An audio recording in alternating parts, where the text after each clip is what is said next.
سلام بچه‌ها. امروز قراره درباره زندگی جالب و پرماجرای الیزابت اول صحبت کنیم. ملکه‌ای که تاریخ انگلستان رو دگرگون کرد.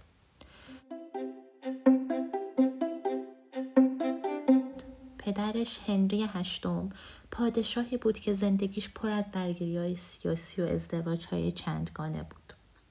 مادرش آن بولین، زنی جذاب و باهوش که بعدها در دربار به خاطر اتهام خیانت و جادوگری اعدام شد.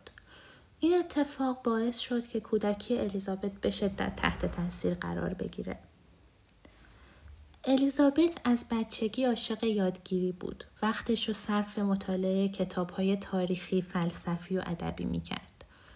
این علاقه باعث شد که وقتی بزرگ شد دیدگاه عمیق و روشنی نسبت به مسائل سیاسی و اجتماعی پیدا کنه.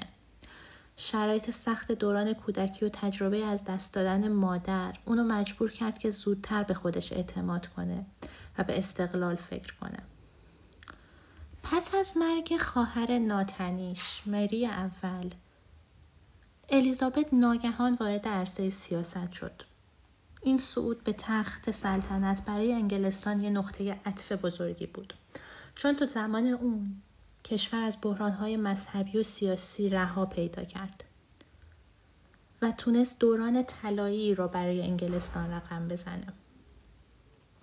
یکی از ویژگی‌های جالب و منحصر به فرد الیزابت این بود که هیچ وقت ازدواج نکرد. شاید بعضیا فکر می‌کردن یه ملکه باید ازدواج کنه تا نسل جدیدی بسازه، ولی اون اعتقاد داشت که حفظ استقلال و عدم وابستگی به همسر بهترین راه برای تمرکز بر مدیریت کشوره.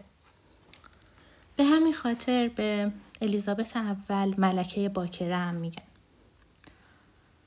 در طول سلطنتش الیزابت اول تونست فرهنگ، هنر و علم رو به کشور جذب کنه.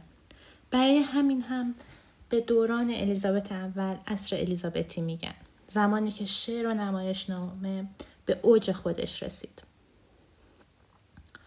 با اینکه الیزابت اول زندگی پر از دستاورد داشت، اما چون هیچ فرزندی نداشت، بعد از مرگش در سال 1603 سلسله سلطنتی اون به پایان رسید. اون نمونه از زن قدرتمند و مستقل بود که با هوش و پشتکارش تونست کشور رو در برابر بحران‌ها محافظت کنه و فرهنگ غنی به جا بذاره.